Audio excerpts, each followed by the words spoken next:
My name is Ava. 10 years ago, I stood in front of a courthouse holding divorce papers with a trembling hand and a heart that barely knew how to beat for itself. I remember the sky that morning. It was cold and gray, like it knew what was coming. Just minutes after filing, my phone rang. It was my mother. She didn't ask if I was safe. She didn't ask what had happened. She just said one sentence that burned into my spine: "You are a disgrace to this family." Her voice was sharp, practiced, are full of shame, but none of it belonged to her. She spat the words like venom. And that was the exact moment. I knew family can choke you harder than any stranger ever could. Ethan, my husband at the time. It had built a reputation, so spotless it reflected like glass. Everyone saw him as the golden boy. Wealthy, polished, generous. And to them, I had just committed the ultimate betrayal by walking away from the picture-perfect marriage. No one cared to look underneath. This isn't a story about forgiveness. This is about survival. About what happens when the people who should have stood beside you instead hand you over to the fire and expect you to thank them for the match. So if you're here expecting a happy ending tied up with hugs and redemption, you're in the wrong story. This isn't a fairy tale. This is a record. A truth. A slow burn whisper that eventually brought down everything they tried to hide. And I'll start exactly where it all began, with the man they all chose over me. Ethan was the kind of man people couldn't help but like. He had that expensive charm: clean suits, clean words, clean lies. When we were dating, he opened doors and carried my bags. After we married, he opened my bank account and carried my future into places I couldn't follow. At first, it was subtle. He'd joke about how I couldn't handle money. I'd laugh. Then he started moving funds without telling me. Credit cards showed up that I hadn't applied for. Vacations were planned without asking if I wanted to go. I told myself it was fine. Normal. He was just better at managing things. But the bruises didn't feel normal.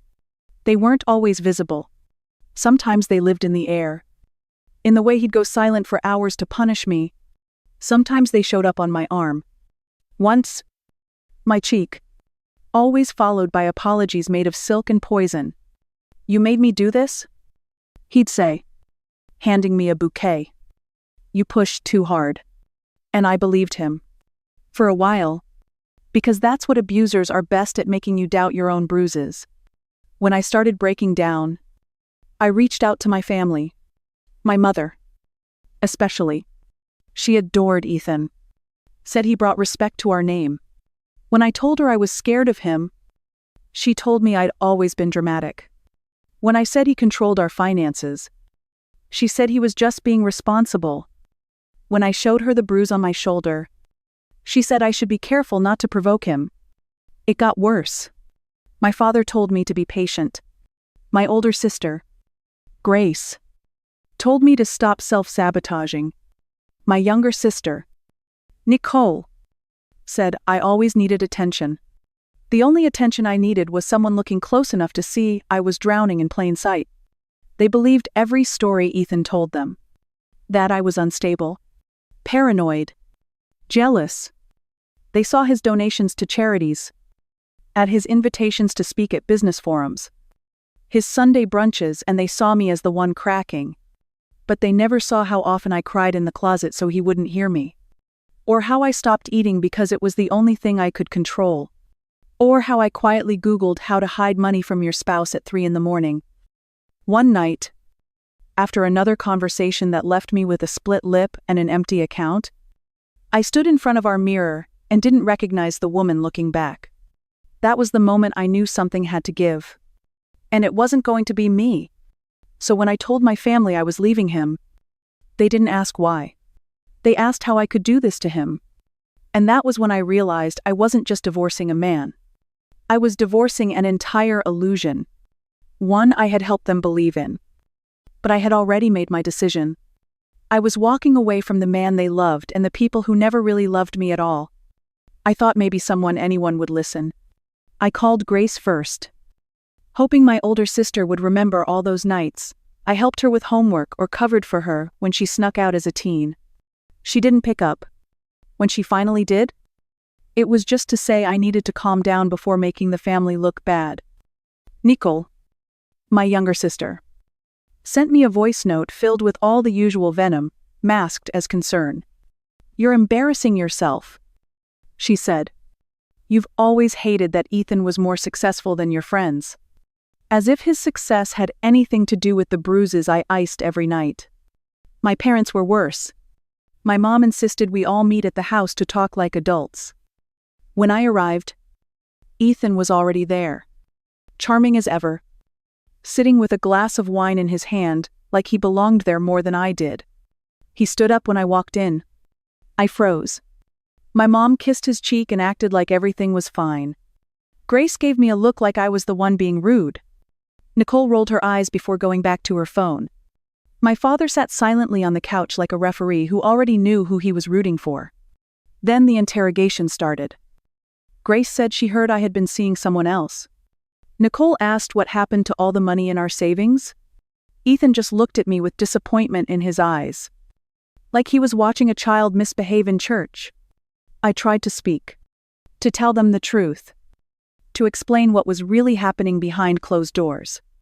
But every time I opened my mouth, someone interrupted. My mother finally snapped. "He gave you everything. Ava, you were nothing before him. And now you want to throw that away and drag the rest of us down with you." That was the moment I knew there was no coming back. I wasn't their daughter anymore, I was an inconvenience. Ethan stayed behind after I left. I watched through the car window as my own mother touched his arm gently and walked him to the door. He turned around and smiled at her like they were co-conspirators. And maybe they were. Back at my apartment, I cried until I couldn't breathe. Not for him, but for the people who were supposed to protect me. They made their choice. They didn't choose truth. They chose a man who looked good on paper over the daughter who was bleeding in silence. And from that moment forward, I knew I was truly on my own. After the confrontation, after being erased from my own family, I didn't spiral. I didn't scream or beg or send another text message. I checked into a motel on the edge of town with my purse, my laptop, and one tiny flash drive I kept in my bra like a lifeline. I sat on the stiff bed, opened my computer, and created a folder. I named it The House Ethan Built. Inside that folder, I started saving things. Bank statements I had quietly printed. Screenshots of text messages. Photos of bruises. Timestamps from security cameras. Call logs. Emails. Recordings. Every whisper he thought would disappear into the dark, I caught them. I had been catching them for years. Even before I realized why. I wasn't planning revenge. Not at first. I was planning survival. I reached out to an old friend from college who worked in IT. Asked vague questions about encryption. How to back up files to a hidden drive. How to mask email traffic. He didn't pry. He just helped. Every time Ethan transferred money to a suspicious account, I saved the confirmation. Every charity gala where he made a flashy donation, I traced the receiving entity. Some weren't even real organizations. Just names with P.O. boxes and paper trails that ended in dust. I started writing everything down. Every manipulation. Every silence. Every gaslighting phrase he ever used. I even started recording therapy sessions my own. Not because I thought I'd need them as evidence, but because I wanted to hear myself reclaim the truth. In my own voice. Some nights, I couldn't sleep. The motel walls were thin. People came and went. I kept a hammer by my pillow. But even when I was afraid, I never once thought about turning back. He thought I'd disappear. My family thought I'd crumble. But what none of them realized is that silence, in the hands of a woman like me, isn't weakness. It's strategy. By the end of the first year, the house Ethan built was no longer just a folder. It was a blueprint. A blueprint for his downfall. It started with an email. No subject line. Just a name I didn't recognize. And a single sentence in the message body. "I think we need to talk about my father." I almost deleted it. My instinct told me it could be a trap, a phishing attempt, or worse, some twisted joke from someone siding with Ethan. But something about the name felt familiar. I opened it, and then I read it again. Celeste. Ethan's daughter from his first marriage. The one who always seemed distant, polite but cold. She was only 16 the last time I saw her. And even then, Ethan had already been filling her head with lies about me. Or so I thought. We met in a coffee shop 2 towns over. She walked in wearing a hoodie and no makeup, carrying a laptop under one arm like it was a shield. She didn't hug me. I didn't expect her to. She sat across from me and pulled out a folder. Inside were printed screenshots of internal memos, financial spreadsheets, and flight itineraries, most of them in Ethan's name. Some of them were signed. I don't know exactly what he's doing, she said, barely above a whisper. But I know it's wrong. And I know you're the only one who ever really stood up to him. I didn't cry. I wanted to, but I just nodded. Like I'd been preparing for this moment since the day I left him. Because maybe I had. Over time, Celeste became more than just a reluctant ally. She became my co-investigator. She knew passwords. She had access to old files, accounts, names of shell companies. She was methodical, cautious, and absolutely brilliant. She told me she had started questioning things when she overheard Ethan threatening a junior associate. He didn't see her standing by the stairwell, but she heard everything. When she confronted him later, he laughed, told her not to worry about grown-up things. That's when she started copying everything. I taught her how to encrypt documents, how to hide messages inside innocuous file names, how to use secure email servers. She caught on fast. Faster than I did when I was her age. For months, she sent me bits and pieces, transaction logs, fake invoices, offshore transfer reports. Some nights, she'd message me just to vent. She didn't trust anyone in her house. Not even her mother. She told me once that her mom still believed Ethan was just intense, that he was providing. Celeste knew better. She had seen the look in his eyes when things didn't go his way. She had seen what he did to me and to others. Sometimes she asked me why I stayed so long. I didn't have a clean answer. I just said that sometimes love teaches you to doubt yourself before it teaches you to fight for yourself. And she understood.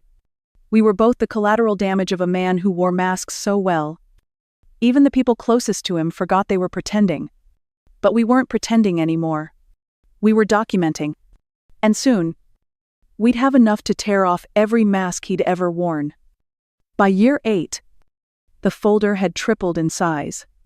I had over 200 PDFs, 650 voice recordings, copies of signed checks, proof of multiple offshore accounts, and a detailed timeline of transfers that connected Ethan's charity fronts to fraud rings. Every piece was labeled, cross-referenced, time-stamped, verified. Celeste had become a ghost in his system, feeding me everything he thought he buried. We didn't talk much anymore, we didn't need to. She knew what to look for. I knew what to do with it. My laptop had become my strongest weapon. Not a weapon of rage, but of precision. Every click was a scalpel. Then one night, I sat in my new apartment keyit. Minimal. Mine, and I opened a new tab. I typed in the address of the FBI's Financial Crimes Division. I didn't hesitate. I wrote the subject line Whistleblower Report, Ethan Monroe. I attached the folder, encrypted it, included my contact information, and hit send. Then I closed the laptop and stared at the ceiling. There was no cheering, no dramatic music, just my own breathing, heavy and real.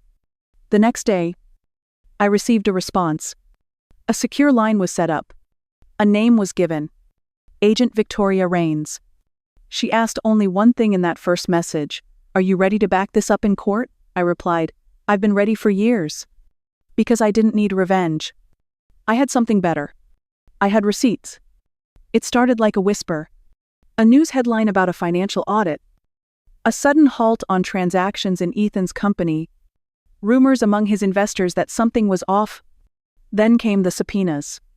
I didn't tell anyone it was me. I didn't need to. I sat on my couch with my morning coffee, watching the news anchor stumble over the name of Ethan's firm as she read the charges being filed: mail fraud, securities violations, suspicion of offshore laundering. Words I had lived with for a decade now, broadcasted to the world. My phone buzzed. Grace. Missed call. Then Nicole. Then my father. Then a text from my mother, Ava. Please. Call me. They had all seen it. Maybe they were watching the same news channel I was. Maybe they were huddled in their living room, whispering to each other about whether this would affect them. Of course it would. The bank accounts tied to Ethan's firm were frozen. Joint investments made in his name were pulled under scrutiny. Assets were reviewed. Collateral examined. My family had tied themselves to him for years. And now the ship was going down. I didn't answer the calls. I didn't reply to the messages. I just forwarded them to my secure archive. Because that silence they used to punish me, I'd learned how powerful it could be when I used it right. By the end of the week, his face was on every screen.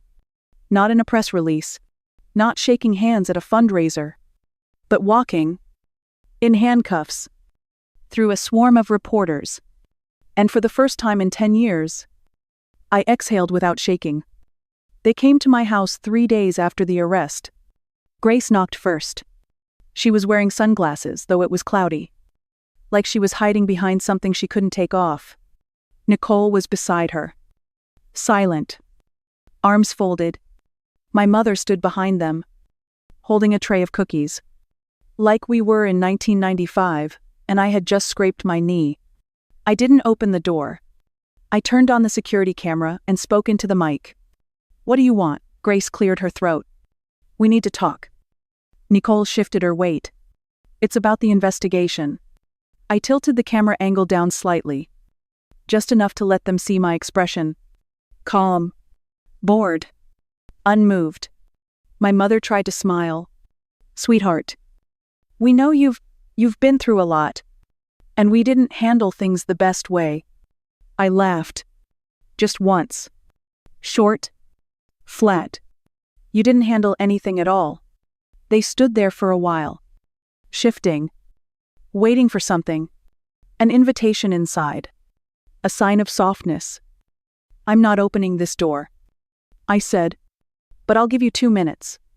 They looked at each other before stepping back slightly. Grace started. The FBI is asking questions. They think Ethan was using our accounts for transfers. We didn't know. Nicole spoke next. Our accounts are locked. Mom's retirement fund is frozen. My mother didn't speak. She just held up the tray of cookies like it was a peace treaty. I pressed a button on my phone. Their voices from 10 years ago started playing. The recordings I kept. The ones they didn't know I had. Grace's voice. Sharp and cruel. You're just jealous. He finally gave us a better life. Nicole. You've always been mentally unstable. I wouldn't be surprised if you made it all up. My mother. You'll ruin this family with your lies. They flinched. Do you remember those conversations I asked? They didn't answer. I let the recording play a few seconds longer. Then stopped it. You didn't believe me when I cried in front of you. You didn't believe me when I begged you. But now that your money's gone, now you show up. Grace looked away. Nicole muttered something under her breath. My mother's hands trembled. We didn't know. She whispered. You didn't want to know. I said. You wanted peace. And peace. To you. Meant shutting me up. They didn't argue. Finally. I said. You have 30 seconds left. Grace stepped forward. We're sorry. Nicole added. We thought we were doing the right thing. We thought he was helping us. You thought he was helping you. I corrected.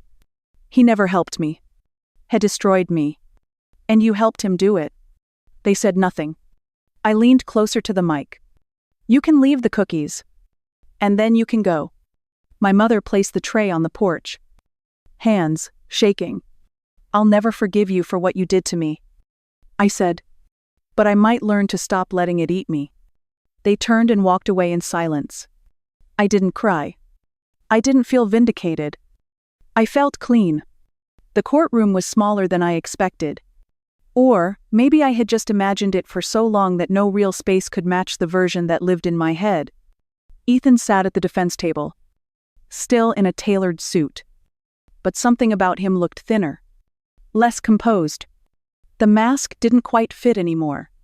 His lawyer kept whispering things to him. He nodded politely, but I could see the tension in his jaw. His hands kept twitching, like they weren't sure what to do without power. My family sat behind him. Grace, Nicole, my parents, all dressed up like this was a wedding, not a reckoning. My mother kept dabbing at her eyes with a handkerchief. My father sat stone still. Grace wouldn't meet my gaze. Nicole stared at her shoes. I took the stand. The judge asked if I was ready to give my statement. I nodded. My voice didn't shake. Not once. 10 years ago. I said, I came to this courthouse to ask for a divorce.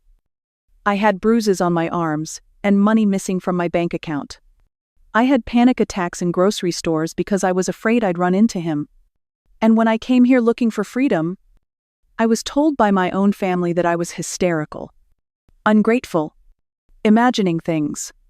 I looked at Ethan. He smiled. Just a twitch of the lips, like he thought I was still afraid of him. But fear was something I'd already buried. He told people I was unstable, that I fabricated stories to make him look bad. He donated to charities in my name while draining our savings. He told my parents I was mentally ill, told my sisters I was jealous. He built an empire out of perception and lied with the confidence of a man who had never been held accountable. I held up a recorder. It was old, the same one I'd hidden in my purse all those years. I kept receipts. Every threat, every wire transfer, every smirk as he twisted the story in his favor. I saved it all. The judge didn't stop me. No one objected. Not even Ethan's lawyer. When I finished, I stepped down. Celeste walked up next. She wore a blazer over her college hoodie. Her hands didn't shake either. She spoke about being raised in a house full of secrets. About the moment she realized her father was a predator, not a provider. She spoke with calm precision, just like I'd taught her. By the time she finished, Ethan looked 10 years older. The judge sentenced him to 20 years in federal prison. No early release. Full restitution. As the bailiff placed handcuffs on him, Ethan turned and tried one last time. I did it for all of us, he said. I didn't even flinch. You did it for yourself. And now you get to live with it. He looked back at my family. None of them moved. I walked out of that courtroom lighter than I'd ever been. Because justice doesn't roar. Sometimes, it just quietly walks out of the room and lets the door close behind it. They came to see me a week after the sentencing. Not all at once. First, it was Grace. Then Nicole. Then my mother. My father didn't come. He sent a message through my sister. He's proud of how strong you are now, she said. I didn't bother replying. They sat in my living room. Quiet. Small. Like they had shrunk in the light of what they finally believed. I let them talk. Grace apologized first. Her voice cracked. Nicole looked down the whole time. My mother cried but never quite said the words, "We didn't know," she said. Again. Like that was supposed to be enough. I nodded. Slowly. I had heard those words so many times. They no longer meant anything. You didn't know because you didn't want to. My mother reached for my hand. I pulled it back gently. We're still family, she said. No, I said softly. We're people who share DNA. That's not the same thing. She cried harder. Grace wiped at her face and whispered something about trying to move forward. I stood up. You don't get to choose comfort after years of silence. They looked at me like strangers. Maybe they always were. My mother asked if she could come by again sometime. I told her maybe. Not as her daughter? Just as someone who survived what they refused to see? I walked them out, closed the door behind them, and I stood there for a while, listening to the quiet, not mourning, just breathing, because I wasn't angry anymore. I was free. The roses bloomed late that year. I planted them from scratch, no roots, no cuttings, just bare soil and stubborn hope. I didn't know if they'd survive the frost, but they did. Not all of them. Just enough. Every morning, I walk barefoot into the garden with my coffee, touching petals that feel softer than anything I used to believe about myself. They don't ask anything of me. They don't expect me to be quiet, polite, or forgiving. Rocky brings out the mail and a smile. He's been with me for 3 years now. Gentle where Ethan was cruel, steady where others were scattered. He never asked me to forget what happened. He just made sure I never had to fight alone again. One envelope stands out. Inside is a small abstract painting in deep blues and golds. I know those colors. They're the ones Celeste used to wear when she was trying to disappear. The card reads, "Thank you for teaching me strength doesn't always have to scream. Love." See. I hang it by the kitchen window. Later that afternoon, the doorbell rings. I check the camera. It's Sarah. No Grace. No Mom. No drama. Just her. She's dressed simply. No makeup. No designer bag. She doesn't knock twice. I speak through the intercom. 2 minutes. I say. She nods. I open the door but don't invite her in. She looks around the garden. Eyes linger on the blooms. "They're beautiful," she says. "They grow better without poison in the soil." She flinches. I don't apologize. "I've been in therapy." She blurts, trying to understand why I said the things I did, why I believed him. I say nothing. Let her fill the silence. "I was scared," she admits. Scared of the truth. Of losing the illusion. I thought keeping the peace was the same as protecting the family. I sip my coffee, and now she looks down. Now I know peace built on silence rots from the inside. There's something fragile in her voice. But not manipulative. Just human. She tells me Grace left her husband. That she finally saw what I saw years ago. Nicole moved out of state. My father keeps my business clippings in a drawer. My mother sets a place for me every Sunday dinner. Even though I never come, I don't ask her to stop. I let her speak. When she finishes, she asks me something I don't expect. "Do you feel better?" I pause. "You feel real," I say. Not fixed. Not healed like some miracle ending. Just real. And that's better than anything they ever offered me. She nods. Accepts the truth without flinching. She turns to leave. At the gate, she looks back once. "I'm proud to be your sister," she says. Even if I don't deserve to be, I don't say anything. She walks away. Rocky comes out a minute later with a second mug. "You okay?" he asks. I smile. Better than okay. We sit among the roses. He hands me a fresh bloom he picked just before it opened. It smells like freedom.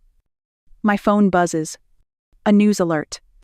Another one of Ethan's associates just took a plea deal. The final piece. I set the phone down without reading further. Some battles don't need witnesses. Just roots. Just patience. Just truth.